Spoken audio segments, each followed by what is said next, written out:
Bonsoir à tous et bienvenue dans le tour de l'actualité agricole de ce 19h30. Voici pour vous le sommaire. La Fondation Femmes a fait une immersion au sein du premier groupe de presse agricole, Le Rural. Il s'agit d'une visite axée sur les enjeux agricoles. Vous aurez le point avec Jean-Baptiste Rantonon et Marcel Aronceau. Les fleurs d'hibiscus, enjeux économiques et défis de qualité dans le marché du bissap. On explore dans cette édition également les meilleures méthodes de préparation de la patate douce afin de préserver ses précieux bienfaits nutritionnels. C'est tout pour l'ossature. Les détails à suivre dans un instant.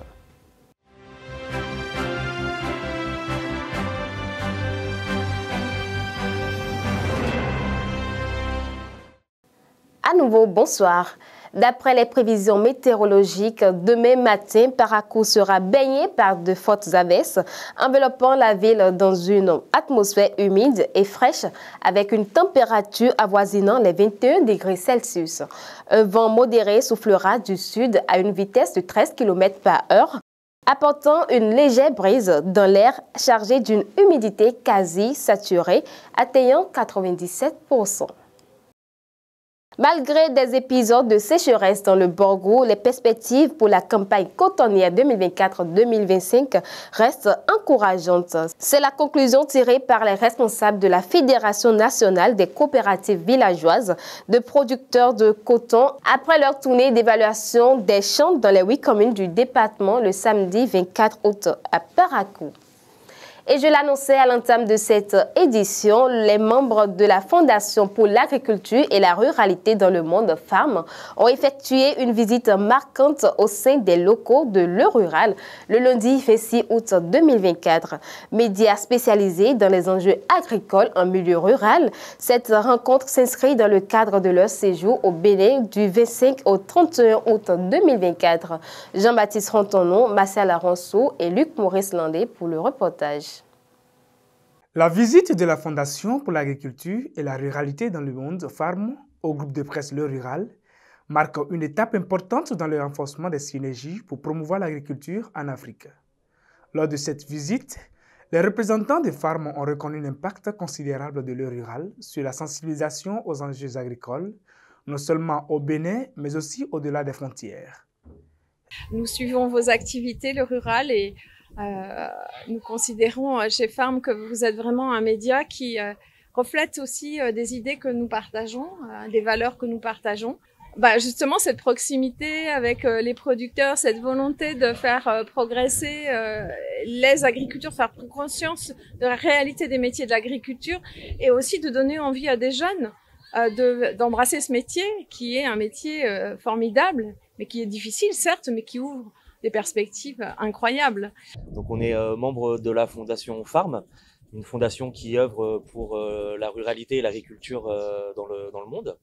Et parce que le rural parle de sujets agricoles, des enjeux de l'agriculture en zone rurale et dépasse les frontières du Bénin, eh bien on a l'habitude de suivre le rural presque quotidiennement. Ça fait partie des sujets dont on parle parfois pendant les pauses, qu'on commente et qui même parfois est source d'inspiration pour différents sujets qu'on peut traiter nous à la Fondation FARM. Satisfaits du travail de l'équipe, les représentants de la Fondation FARM se sont prononcés favorablement. C'était avec grand plaisir qu'on a pu visiter les locaux du Rural ce matin dans le cadre de notre voyage au Bénin, donc du 25 au 31 août. On a pu rencontrer l'intégralité des équipes du Rural avec Djibril, bien sûr, le fondateur, et voir l'ensemble de leur production. Ça a été un grand plaisir et nous avons trouvé leur travail d'une très grande qualité. On espère pouvoir continuer une collaboration, la structurer peut-être un peu mieux à l'avenir et donc c'est ça qu'on va explorer. La rencontre illustre non seulement la reconnaissance de Le Rural sur la scène internationale, mais aussi ouvre la voie à des projets ambitieux qui renforceront l'impact de l'agriculture en Afrique. Cette visite s'inscrit dans le cadre du séjour des représentants de la Fondation au Bénin du 25 au 31 août 2024. Après la visite du groupe de presse Le Rural, les membres de la Fondation Femmes ont continué leur tournée en se rendant au centre Songaï à Porto Novo. Il s'agit également de découvrir les installations de ce dernier et de discuter des possibilités de collaboration. Le vendredi 24 août dernier, la place du Palais des Congrès de Cotonou a vibré au rythme du bien-être à travers le lancement officiel du fitness des parcs nationaux. Initié pour sensibiliser autour de la préservation des parcs nationaux, ce fitness est itinéraire et va parcourir plusieurs villes du Bénin. Plus de détails dans cet extrait que je vous invite à suivre. Suivons. Ce ne sera pas que Cotonou, c'est itinérant. On est à Cotonou aujourd'hui. Après, nous passons à la GDIZ pour découvrir le Made in Bénin à la GDIZ avec les travailleurs. Après, nous serons à Porto-Novo, sur l'esplanade de l'Assemblée nationale. Et on espère qu'on aura nos élus avec nous pour pouvoir également pousser au niveau de l'Assemblée nationale avec nos élus. Après, nous allons remonter vers le Septentrion à travers Parakou. On fera la boucle avec Natitengu Tangueta. Et après, on va revenir vers la Liborie. Et pour faire la finale, on reviendra à Cotonou à travers un gros concert avec Nicanor, qui est l'artiste qu'on a invité, pour pouvoir boucler la boucle en toute beauté. Je voudrais vraiment inviter les populations à venir massivement. C'est libre et c'est gratuit. Vous venez, vous participez, vous vous amusez, vous travaillez vos corps. Et comme je le dis, nous sommes là pour les trois saints, un esprit sain, dans un corps sain, dans un environnement sain. Dans cette édition, nous portons un regard critique sur les fleurs d'hibiscus. Essentielles au bissap, elles deviennent un enjeu économique crucial. La demande élevée fait grimper les prix, rendant le produit inaccessible pour certains et favorisant des pratiques douteuses menaçant la qualité de la production et notre santé. Je vous invite à suivre cette production de Innocent Agboyessi et Pierrot Dejila pour en savoir plus. Les fleurs d'hibiscus utilisées pour fabriquer le bissap sont devenues une source de revenus importante pour de nombreux commerçants. La demande croissante sur les marchés en fait un produit de plus en plus rentable.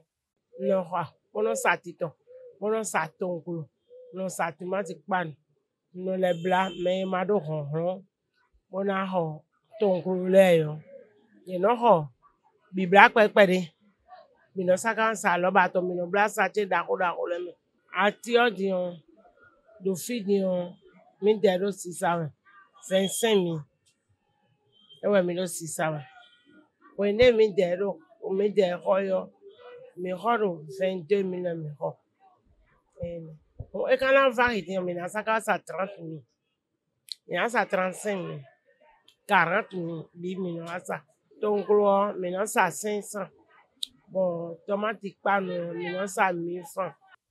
Il y a 3 ans, les fleurs d'hibiscus ont connu une flambée des prix, devenant un luxe pour de nombreux producteurs. Il y a de cela 3 ans, ça va à 100 000. Bon, mais non, problème est non, mais nous au moins 1 an.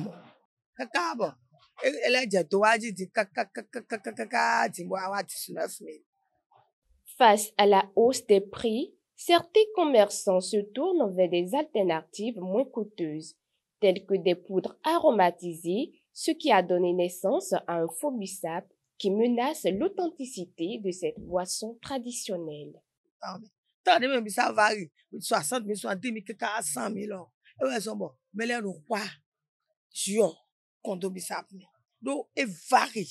Cette situation incite également certains producteurs à réduire la qualité de leur culture pour maximiser les profits, mettant en péril non seulement la qualité du bissap, mais aussi la confiance des consommateurs. Dans le dossier de ce mercredi, nous vous parlons de la patate douce, un tubercule en vedette sur nos marchés. Ce délicieux aliment est très apprécié en cette période, mais toutes les méthodes de préparation ne se valent pas. Certaines peuvent même présenter des risques pour la santé. Dans ce reportage, nous irons à la rencontre de consommateurs et d'experts pour explorer les multiples bienfaits de la patate douce, mais aussi les précautions à prendre lors de sa consommation. Myrène Yaongo, Pierrot Dejila. La patate douce, un tubercule riche en nutriments, est appréciée par de nombreuses personnes. Lorsqu'elle est de saison, beaucoup ne s'en privent pas de la consommer. Les habitudes et préférences en matière de préparation varie selon les consommateurs. Oui, je consomme la patate de manière peu fréquente. Mais j'aime quand elle est frite, quand on la prépare à la maison. Et j'aime aussi l'acheter lorsqu'elle est sous forme de chips. Comme nous savons,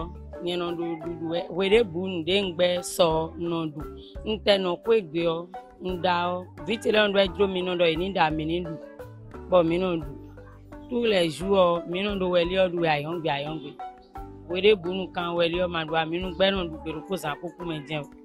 j'aime manger la patate douce. Et voilà, bon, je préfère ce qui est frit. C'est ça que j'aime beaucoup manger. Voilà. Les méthodes de préparation n'ont pas toutes la même valeur nutritionnelle. L'une des pratiques courantes est de frire la patate douce. Une méthode qui, bien qu'appréciée pour son goût, présente des inconvénients. La patate douce sous forme frite, ce n'est pas très recommandé. Ce n'est pas très recommandé parce que ça tue beaucoup de nutriments. Et également la forme frite, et quand c'est frit surtout avec une huile de mauvaise qualité, ça transforme cet aliment en poison puisque ça renforce sa composition en acides gras saturés, ce qu'on évite pour le mauvais cholestérol. Voilà. D'autres alternatives plus saines sont à privilégier, telles que la cuisson à la vapeur ou au four, qui préserve les nutriments tout en limitant l'apport en matière grasse. On peut la faire bouillir dans de l'eau en robe de champ avec la peau pour conserver les nutriments. On peut la faire griller avec la peau également, comme comment on fait griller l'igname. On peut la mettre au four après avoir nettoyé la patate douce et après l'avoir divisée sur la longueur. On assaisonne à notre convenance. On met un bon filet d'huile de bonne qualité. Je vais parler des huiles insaturées, huile d'olive. Si aujourd'hui on a consommé la patate douce sous forme de vapeur, la patate douce à vapeur, demain on consomme le ragoût de patate douce. Après-demain, on peut consommer la patate douce sous forme de soupe de velouté. Également, quand je dis équilibré, ça voudrait dire qu'il faut accompagner une bonne source de protéines à côté et de bons légumes. Il est conseillé de réduire la fréquence de consommation de la patate douce à 2 à 4 fois par semaine avec une quantité de 150 à 200 grammes de manière variée et équilibrée. Hors de nos frontières à présent, lors du sommet du Forum des îles du Pacifique ce mardi, le secrétaire général de l'ONU, Antonio Guterres, a tiré la sonnette d'alarme sur la montée des eaux dans cette région. Il a présenté des recherches montrant une élévation du niveau de la mer plus rapide que la moyenne mondiale. Et ce sera tout pour cette édition. Merci de l'avoir suivi. Mais avant de vous fausser compagnie, je vous invite à méditer sur cette citation de Frantz Fanon qui dit ceci: « Chaque génération dans une relative opacité doit affronter sa mission, la remplir ou la trahir. » Merci à vous et à bientôt.